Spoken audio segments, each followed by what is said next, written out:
Hi everyone, my name is Courtney Ramm and I am the founder and director of RammDance. Today I'm excited to introduce you to Beth Jucovy. Beth has had 30 plus years of teaching dance in her own school, Children Dancing. That's based in Long Island, New York. She's also taught in the private schools in New York City, as well as the public schools, and she's a teaching artist with aesthetic education at Lincoln Center. She's had a company for about 30 years called Dance Visions New York, also based in Long Island, and she is today going to be speaking to us about the Isadora Duncan style of dance, her background with that style, and how it is relevant today. So, without further ado, here we go. I think that I've had a dual career of as a dance educator, dance teacher, as well as a performer, and then the director of a company and a choreographer. So it's like, everybody wears a lot of hats, but, I kind of always felt very connected to, I loved teaching right away. When I was probably around 18, 19, when I started to dance with the downtown ballet company, and take classes there. And then he said, "Why don't you teach for me?" And I started to teach, and I really felt very connected to it. So I've loved teaching, which has been great because that's a way to make money, make a living in the field. That's important as an artist. Yeah. And my very early dance experience was, the Isadora Duncan work from the age of 5. And Julia Levine was my childhood teacher. And I'll do this very quickly. If you want to ask me questions about any of these things, you can go back. I don't want to spend too much time on one thing at this point. But and there was a period of time that Anna Duncan, who Julia Levine worked with and danced with, was brought to Far Rockaway, where Adrian Ramm and Theda Detler, my two sisters, we were all Rosenbluths then, were part of her little children's group. There were 5 of us, and she taught us in our basement in Far Rockaway. Anna Duncan taught you in your basement. Anna Duncan, yeah. So, yeah, until, I think this whole experience, I was trying to think about how long this lasted. I think it was from about 5 to 11 till I was 11 years old. And then I started going into, I got a scholarship for the National Academy of Ballet, which was a very strict Russian school, private school in Manhattan. So from the age of 11, I started commuting by railroad, subway, and bus every day I was gone 12 hours a day, and had a very, very, very different experience than my childhood experience. And it was some questions about that. Yeah. Oh, it was just like culture shock for sure. In every way. And danced, as a child in the Royal Ballet's Nutcracker at that point. A lot of experiences with that.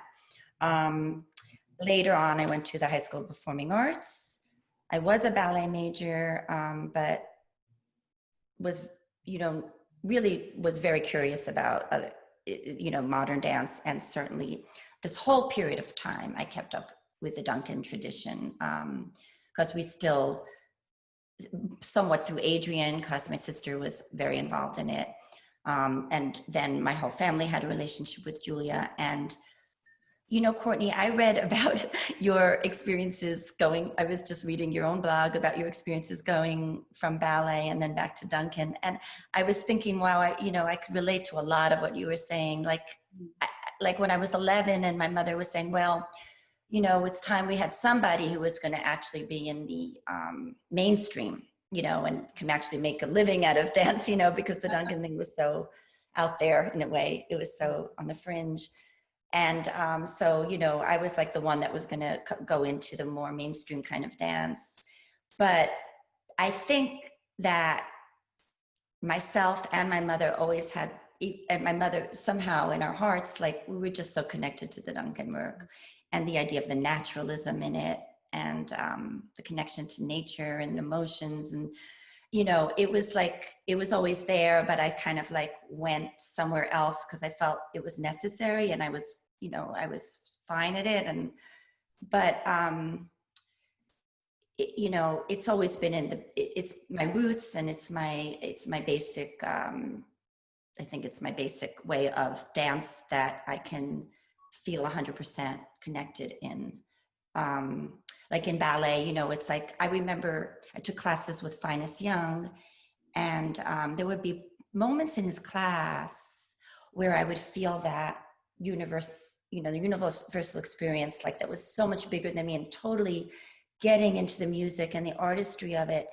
But it was hard to when you're focusing on your technique so much and your extension, and there's so much competition around you. Yep. And you're seeing what everybody else is doing, and so, and then the teachers were also so into all that, and you're playing games with people that you're competing with.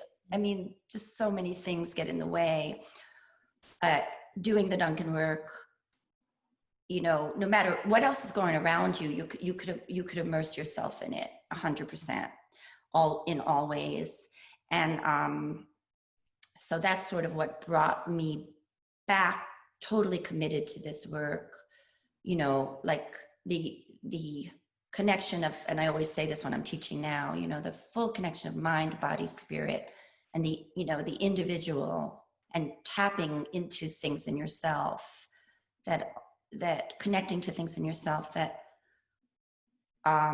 this dance and the music we're using is just sort of like a natural occurrence. You tap into these things, and it's kind of universal experience. So I think that it relates really well with the viewer. Yeah. So I don't know if well, yeah. Because that was a lot of that. Yeah, that was a lot of interesting information. I actually just learned a lot. So, and I also resonate a lot with what you said about the naturalism and everything. And I've also had those moments in a ballet class where, with really great teachers, especially like teachers that are themselves really invested in it, then I could feel that same way in a ballet class. But it's harder because you're, like I said, there's so many other things to focus on, and also that competition in the room depends on your personality. Some people are fine with that. Some people, it's just too much. Like for me, all that competition. Exactly. I feel exactly.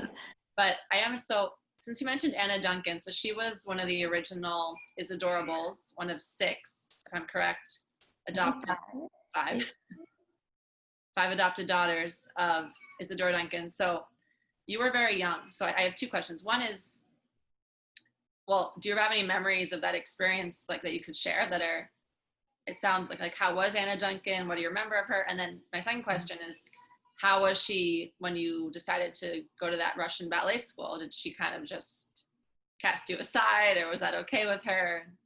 Okay. So, so my memories of her, first of all, when I took class with Julia, and that was like a regular thing, even as a young child, I never felt happier. I think that I had it on Thursdays. I do remember that. I'm just realizing it now. And that was my favorite day of the week. And it was like I was just in heaven when I was in her class. It was not like, I don't know why. Maybe it's because it was my dance class and I love to dance. But it was just so much fun and just great for me. So then when Anna Duncan started to teach us, there was another dimension. She was so funny because the dance form is extremely natural and tapping into yourself, like I was saying, and not trying to make a certain look, and so you would think that maybe the teacher would be, or the instructor would be very loose and let anything goes. But no, she was absolutely not like that. I mean, I remember even as a child, and I then went on, as I said, I went on to ballet, and there was like this other type of discipline, where I felt like I was in a cage over there, at that school that I was in. I felt so uncomfortable and uptight, really, as a child, but I didn't feel that with Anna Duncan. There was some kind of exacting thing she had, And I might have been afraid of her a little bit, but it didn't stifle me. It didn't stifle my movement. It didn't stifle my artist, even as a child, the artistic experience I was having. No, it didn't. And I'll never forget, she started to teach us the Schubert children's dances, and it was going to be for recording, And I remember doing the écossaise with Paula was one of the other kids, and Beth, another Beth, not me, another Beth, and Adrian and Theta and me. I think that maybe there was another person. But, and I was the youngest. And she gave me this compliment about the écossaise, like, oh, I don't remember what it was. Or you should all do it like Beth, because it was like, oh my God, it was kind of like, really? And I had no idea what I did. And I probably think it was just a child's natural, not worrying about every little thing they were doing, just doing. And with her class, that's what happened. You just did. And I know she gave corrections. I know she was very strict, but I don't really remember the details except that when she said something positive, it was like, wow. And I also remember that I just wasn't stifled, even though I might have been scared of her. Right. And then when you left to go to the ballet school, was Anna Duncan okay. still teaching, or she had already gone? Right.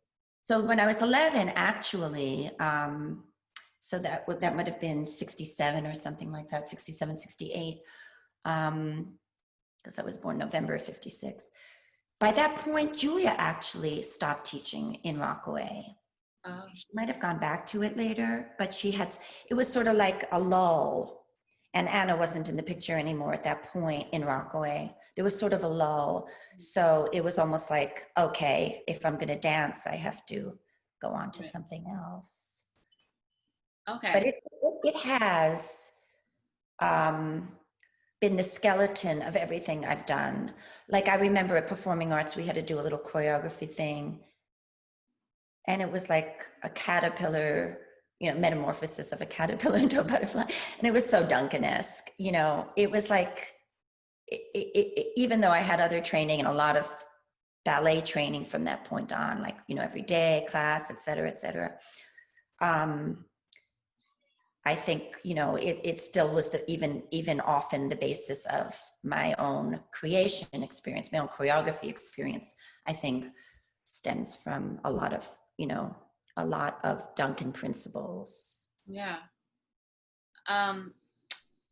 You actually mentioned one thing which I want to ask about, which is you want to be focused on the experience of doing it. You don't want to be worrying about every little thing. I'm actually curious about, with this current reality about Zoom and your experience teaching on Zoom, do you think that takes people out of that just doing it experience? Do you think that like a Duncan class on Zoom? I mean, I'm just curious your answer, because I know we all have different experiences about Zoom right now. Yeah. How do you feel that affects the Duncan? Because Duncan is so about relationships and being in the moment. So I've been teaching now on Zoom. I've been teaching a Duncan class, probably gave around 12 classes by now, maybe 10 to 12, maybe. I'm really enjoying it, actually. And, of course, I'm focusing on the solo. I mean, I'm not even, before I even get into that, actually, the warm up or the beginning of class, it's just like, it's funny because people are muted, right? So you can just talk and nobody's going to interrupt you. And, so it's kind of fun. You get into like, your way of seeing it and just sort of verbalizing what you're going through I do it with them. And, I've taught classes, I teach classes in person before going to Zoom and Duncan weekly as well. But, no, I'm able to tap into the experiences I'm feeling and the things about the movements that I feel I'm that I'm experiencing and feel like I can share and sort of, you know, teach in a way of, because they're universal. So it's like in this moment, in this movement with this music, you know, this is what's happening. I have a big screen, so I'm seeing the people, and, you know, generally they look absolutely beautiful. If there's little problems, like they're using the wrong foot, or I don't really correct too much. I mean, sometimes I'll see things like, you know, you're supposed to, the idea is first, the focus, then comes the movement. Or another big one is that, you know, everything is stemming from the solar plexus. So if I see that not happening, if, you know, people raising their arms, or if I see a movement but they're not facially involved in it, you know, you know, I will, you know, say something sometimes if I think it's a comfortable environment for that person. You know, a lot of people I know well, and they know the other people. So, and then there are newer people, but, you know, it's like you still have to sort of read your right. Group. And I kind of do that. I'm able to do that with my big screen more or less, but it's great to get into your understanding of the experience and just sort of just talk it through.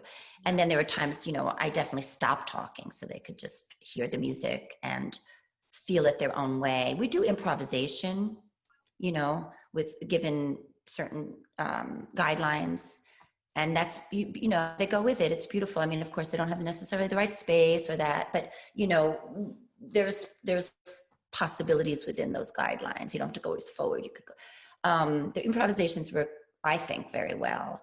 Then when I will go into works, pieces, but I will focus on the background, the context, the emotions that you're accessing, or you know, or if it's a nature piece, or like Narcissus, I was doing Narcissus, you know, the whole story behind it.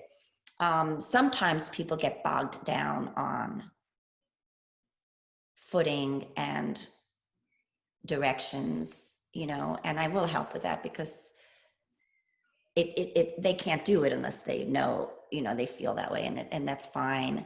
I've learned, by the way, to transfer everything to the other foot, you know, like I was doing Priestess. I've been teaching Priestess these last 2 weeks, and I'm telling you, it was like I had to spend a lot of time before doing it to transfer it to the left side, because it's so much in the other side. Your left would be there, right? Yeah. Show it on the left, yeah. but they're seeing it as if they can mirror you. Yeah. So that's been tough on me, but like, as an example pertaining to your question, we finally finished the Priestess, and we're doing it, and I did it with them to the opposite side, which is really a real challenge, you know. And then I was going to have them do it again, maybe sharing my screen of the piece and just watching. And then I decided, no, I'm not going to watch them, because then they're going to get self-conscious, right, and worry about it. And, you know, that's not the point of my Zoom Duncan classes. It's sort of, particularly in these times, it's just sort of more to have, you know, the spiritual, emotional, you know, mind, body, soul experience, right, and nurturing that, and in these really difficult times when like, people, kind of like a meditation, like they're not doing it to please you, they're really doing it for themselves. Yeah, exactly. I mean, it's not a therapy at all, but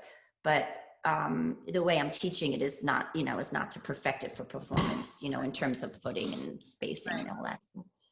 Yeah. Okay. And I think it's been going well. I mean, I've had a nice group of people, and they come back, and I think it really nourishes all of us. It's nourishing me too. Well, I'd like to take the class. Yeah, that sounds like a fun class. I'd love to have you. So our last question is one that maybe you've heard before, and it's, I want to know how you think that the Duncan work, which has, it's kind of like historical roots, you know, the beginning of modern dance in America, how you see that relevant today and in the future, and kind of what you're doing to bring I guess, to create that relevance for that work today. Yeah. Well, you know, it was the very roots of modern dance.